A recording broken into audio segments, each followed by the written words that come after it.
네가 네 하나님 여호와께서 네게 주시는 땅에 이르러 그 땅을 차지하고 거주할 때에 만일 우리도 우리 주위의 모든 민족들 같이 우리 위에 왕을 세워야겠다는 생각이 나거든 반드시 네 하나님 여호와께서 택하신 자를 네 위에 왕으로 세울 것이며 네 위에 왕을 세우려면 네 형제 중에서 한 사람을 할 것이요 네 형제 아닌 타국인을 네 위에 세우지 말 것이며.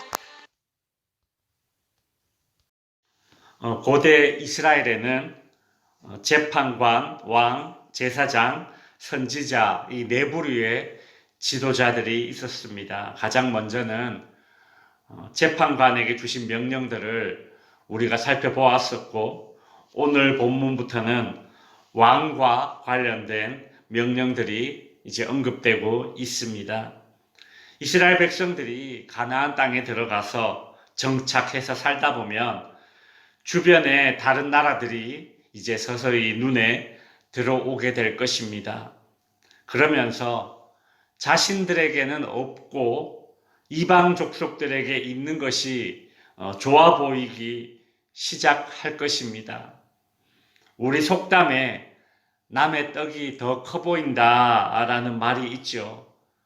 가나안 족속들이 가지고 있는 것들 중에 이스라엘 백성들의 눈에 좋게 보이는 것이 있다는 것입니다. 대표적인 것이 두 가지가 있는데 그 중에 하나가 바로 가나안 종족들이 섬기고 있는 우상들입니다.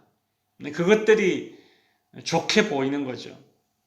또 다른 하나는 바로 가나안 종족들에게 있는 왕의 제도였습니다. 이스라엘에 우상이 없는 이유는 무엇이겠습니까? 그것은 살아계신 하나님이 그들의 유일한 신이기 때문이죠. 이스라엘에 왕이 없는 이유는 무엇입니까? 살아계신 하나님이 이스라엘의 왕이 되시기 때문입니다. 실제로 이스라엘은 왕이 없어도 그 당시에 최고의 강력한 왕으로 뽑히는 이 애굽 왕 바로 그 애굽을 물리치고 너끈히 애굽을 탈출하였지 않습니까? 이스라엘은 왕이 없어도 광야를 지날 수 있었고 이스라엘은 왕이 없어도 가나안 종족들과의 전쟁에서 승리할 수 있었습니다. 이스라엘에는 인간 왕과는 비교할 수 없는 하나님이 왕으로 계시기 때문입니다. 그럼에도 불구하고 이스라엘은 왕을 요구하게 되죠. 이스라엘의 이런 태도는 하나님을 자신들의 왕으로 인정하지 않는 불신앙입니다.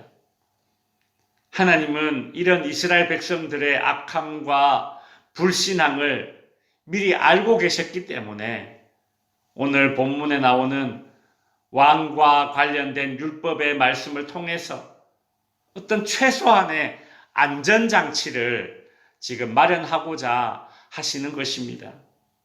그래서일까요? 하나님은 제일 먼저 이 왕의 자격 조건에 대해서 오늘 본문에 언급하고 있습니다. 15절에 보시면 왕의 자격 조건이 몇 가지 있는데 이렇게 말씀하고 있습니다.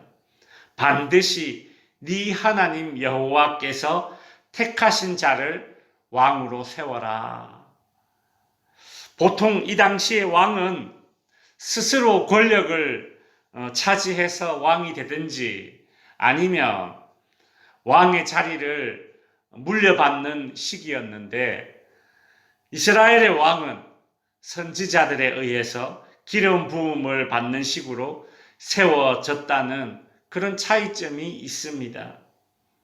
하나님께서는 이스라엘에 하나님께서 택하신 자를 왕으로 세우셔서 한 인간 왕의 야망이 그 이스라엘에 성취되는 것이 아니라 하나님의 뜻이 이스라엘에 성취되기를 원하셨습니다. 그래서 반드시 여호와께서 택하신 자를 왕으로 세우라는 조건을 말씀하고 있습니다. 왕의 또 다른 조건은 네 형제 중에서 왕을 세워야 한다는 것입니다. 즉 타국인을 왕으로 세워서는 안 됩니다. 그 이유는 무엇이겠습니까? 만일 이방인이 이스라엘의 왕이 된다면 어떻게 되겠습니까? 그 이방의 종교와 우상들의 유입을 막을 수가 없을 것입니다. 실제로 솔로몬 때에 왕이 그 이방의 여인들을 아내로 많이 맞아들이지 않습니까? 그래서 그 이방의 우상들이 이스라엘로 많이 유입되었죠. 하물며 그 수많은 여인들 가운데 그런 일이 일어나는데 왕이 만약에 이방 사람이 왕으로 세워진다면 그 이스라엘에는 엄청난 우상들이 유입이 될 것입니다. 그래서 이를 막기 위해서 하나님은 네 형제 중에서 왕을 세워야 한다는 조건을 말씀하시죠. 네 형제 중에서 왕을 세워야 한다는 조건이 가지고 있는 또 다른 목적이 있습니다. 그것은 무엇인가 하면 이스라엘에 세워질 왕은 백성 위에 군림하는 왕이 아니라 백성들을 형제로 여길 수 있는 왕이 세워져야 한다는 것이죠.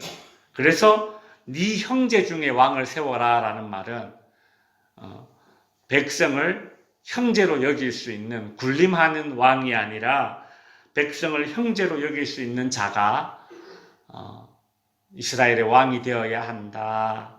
이제 그 조건을 말씀하고 있습니다.